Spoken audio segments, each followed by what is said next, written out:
project stars that Slightly Mad Studios is getting into the game console business with its upcoming Madbox. Ian Bell, the CEO of Slightly Mad, announced the upcoming system on Twitter, billing it as a VR-compatible, 4K-capable system that is the most powerful console ever built. Additionally, he says that the Madbox offers developers access to a full and free engine to develop games with as well, both for this and other platforms.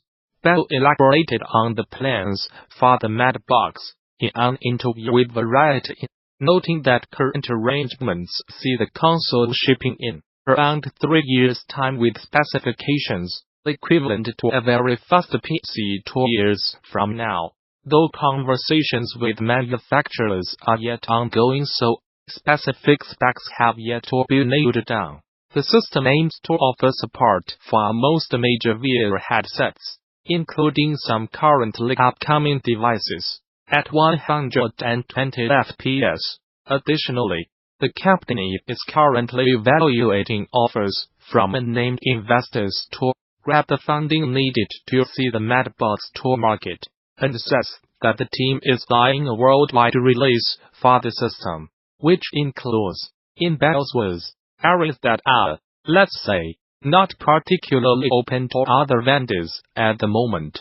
While Bell notes that demand and ship quantity will have some bearing on the system's final price, the Madbox will be competitive with upcoming console prices. For developers, Bell says that Slightly Mad will not be shelling out for exclusivity incentives since it's the company's belief that exclusives are exclusionary, but hopes that the availability of that entirely, but unnamed, free, cross-platform engine mentioned before will encourage developers to consider bringing their games to the Madbox. The pro-union organization Game Workers Unite is currently working with the staff of a dozen different studios, looking to arm those individuals with the tools needed to start the unionization conversation. Polygon reports that Game Workers Unite is actively working with devs from at least 12 established studios in North America to provide the resources and training those teams will need if they want to establish a union and negotiate for terms of employment and compensation. In some cases, Game Workers Unite is working alongside an unnamed existing labor union. The organization co-founder Emma Keenum says that most of those dev teams are relying on resources from Glue alone. It's about learning to have one-on-one meetings with people, learning about the issues that are affecting them in the workplace, and representing how those can be addressed with collective action. Keenum told Polygon how to organize a bargaining committee and an organizing committee and things like that, but also how to do things safely and securely under the watch of the employer for as long as possible. The topic of labor issues and unionization boiled to a point following several conversations about studio closures, excessive crunch, and sudden layoffs that took place this year, leading to the formation of Game Workers Unite. The organization aims to, as laid out in a blog post about its recent recognition as a union in the United Kingdom, increase the quality of life for game workers by seeking to end institutional practice of excessive and unpaid overtime, improve diversity and inclusion at all levels, support boost harassed workers, and secure a steady and living wage for all. Emma Kidwell, at Emma is a contributing editor at Gamasutra and SOMETRMES content for the web. I hardly played any video games, at least in 2018, with the exception of Detroit Become Human, its first and only mention in my guilty. I missed most of the new hits.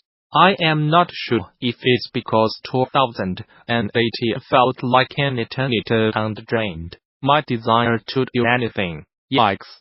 But I think I was just too busy, not busy doing anything productive, but finding myself going back to play older games like Overwatch, Drive, Mario, or Jeopardy, instead with my friends and partner. I gravitated toward games with a social aspect. This past year's inset was my first full year working remotely for Gamasutra. Adjusting to a different schedule than your peers is difficult at first, but socializing through games helped a lot. I was also reminded a few days ago that I can write off video game purchases during tax season. So here's to 2019. In no particular order, here are my top 5 games released this year. Florence is a game I have thought about often since playing it toward the beginning of the year. Before diving into why it's a unique experience, I want to applaud the developers for making a game that's the perfect length of time, clocking in at around 2 hours. Florence tells a story about love at a great pace. The game takes the generic formula of a traditional relationship, meeting, falling in love, falling out of love, but tells it in such a compelling way through its effective use of simple mechanics, powerful score, and unique art style. Games without lots of dialogue, a text need to go the extra mile to convey an engaging and emotional story effectively, and Florence absolutely nails it. I am not going to give away any story spoilers, because I encourage you to take the time to play it yourself.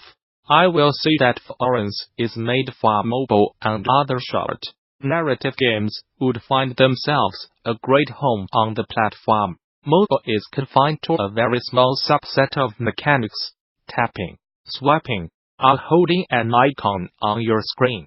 Those constraints serve as powerful storytelling tools right for innovation. The game in its entirety is made up of small, digestible vignettes of very personal and intimate moments in adult relationships where both the good and the bad are shared in a special way.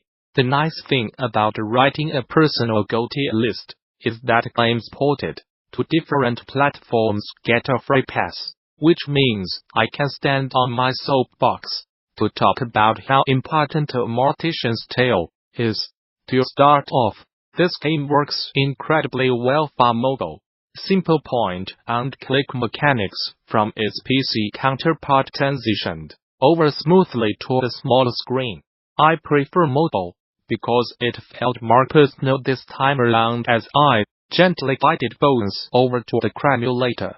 I am not going to talk about how the American funeral industry preys on society's collective fear of death and dying, but A Mortician's Tale will, and not in a ham-fisted, preachy way. The game teaches you about a field often shrouded in misinformation and mystery in a very respectful and engaging way that is so unique to this medium. Do yourself a favor and play it. House Flipper is my go-to. Listen to a podcast and mentally check out for a few hours kind of game. That's in no way an insult. Like many other games on this list, it's the ideal amount of length. I usually play in 2-hour chunks, and literally watching paint dry is part of the fun. I had zero expectations when this game popped up in my library, but it's the most delightful title I have played in a while, especially when I am looking to relax. Yes, cleaning up piles of virtual garbage and scrubbing dirty floors is my ideal way to unwind. House Flipper is engaging enough to complete tasks without feeling like a chore, so you can upgrade your tools, earn more money, and complete strange requests for the homeowners you are doing manual, contracted labor for. It's a simulation game much like driving a truck through the mountains or tending to a field of crops, except this simulation game is active in a way I really like, where my contributions have some payoff and I see the result of my efforts. It's a great game to play and come back to multiple times and go right back to stomping a bunch of roaches out. I do not like feeling dumb when I play a game, and I felt incredibly dumb during my time with Return of the Obra Dinn, even though I felt stupid going back and forth between my handwritten notes on the squinting against the description of Man with Weird Nose, and the artist's rendition of its crew members. I never felt dejected. I am not going to spoil any part of this game, because it's essential that everyone reading this feel as dumb and going as blind as I did, and nothing is more rewarding than solving something correctly with all the facts in place and the game rewarding you for it. The mystery of the Obra Dinn is compelling, and there was absolutely no way I uncovered all its secrets, especially with how poorly I played.